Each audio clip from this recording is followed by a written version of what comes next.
If I've said it once, I've said it 1,000 times. I cannot stand entitled passengers. They should be avoided at all costs. Passengers who expect drivers to go above and beyond, often for little to no compensation whatsoever.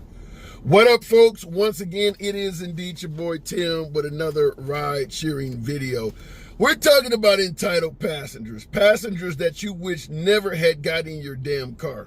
I want to present an example to you. Many of you folks either recognize something like this or it cues you into another experience that may have some similarities. But check this out. Well, I am standing out on the curb waiting for a second Uber because the first Uber that I called was playing very loud music at like 6:30 in the morning. And I asked him to turn it down very politely. I said, I'm so sorry. Do you mind turning down the music? I hate to ask. I just have a little bit of a headache and a long travel day ahead. And he turned it down like one click. And then, so I said, I'm so sorry. Can you just turn down a little bit more? Maybe even just turn it off for the ride. We were maybe 10 minutes into our ride heading to the airport. And he said, I'm just going to take you home, and turned all the way back around to take me home. And I live in the suburbs, so it's a little bit harder to get Ubers here. And yeah, so now I am just waiting, and I'm hoping I don't miss my flight. I truly don't understand what happened.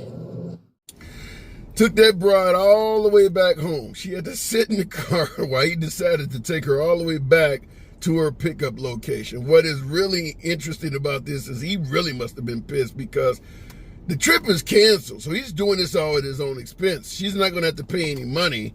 Most likely, she might report it to Uber or Lyft and cause him other misery, but he really is angry to drive her all the way back to her destination. But what I wanted to point out, because we talk about entitled passengers, notice how nice she describes this. So I just asked him to pleasantly turn the radio down a little bit.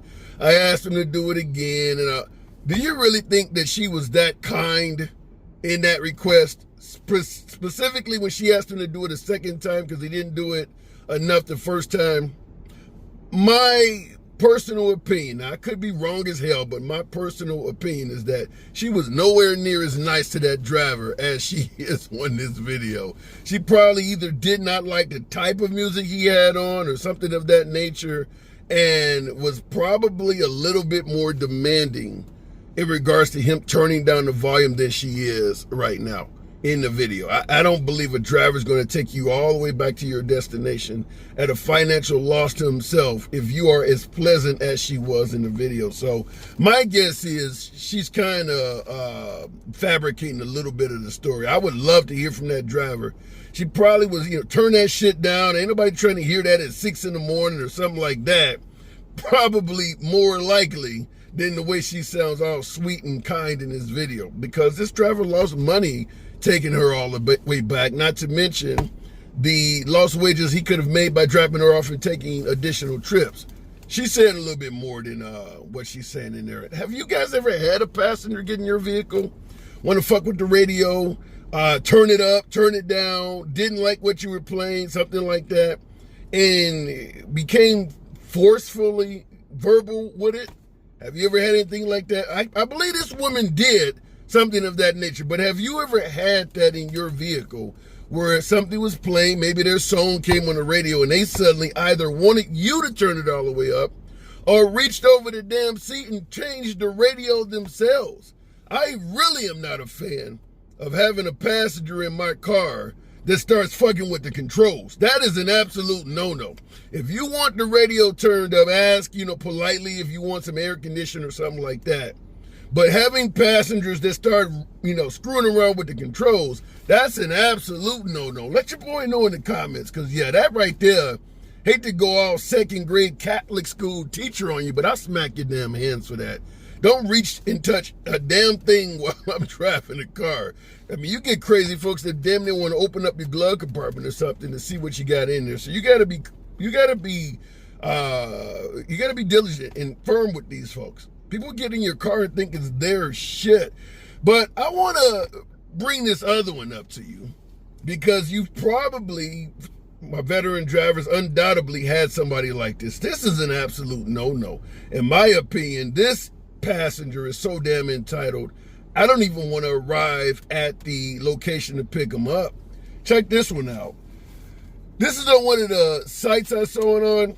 Sir, push the pedal to the metal, please. He sent this to the driver before the driver arrived. So you get this text message basically saying speed up. Obviously, you're putting the driver at risk for getting a speeding ticket or something of that nature. You're not going to get compensated by the passenger. If you happen to end up getting a speeding ticket, now you lost that whole trip and the ticket is on you. Even if you get a ticket and pick the passenger up, he ain't going to pay your damn ticket. So speed up. That ain't happening. But you see in the response, the driver indicates that he is actually doing that.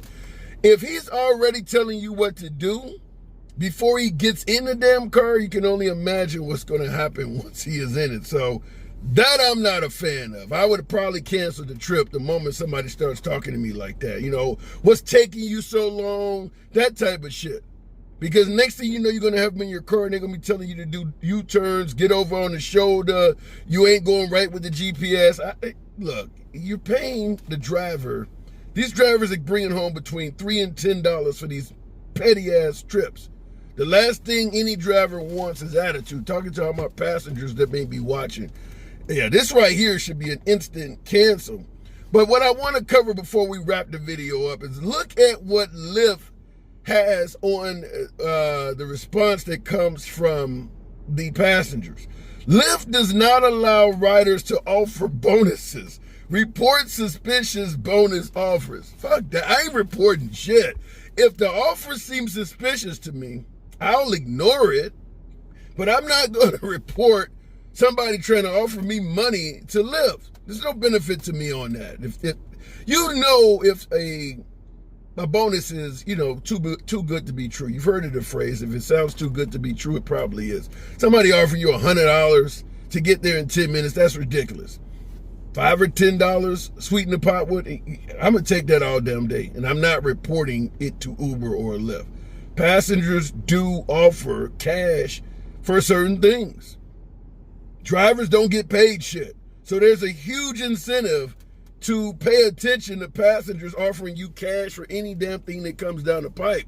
When you keep passengers destitute and desperate because of low wages, everybody in this business can be bought out. Literally every driver can be bought out. They all have their price because most of them are starving. So I'm not going to report any suspicious bonus. That'll never happen.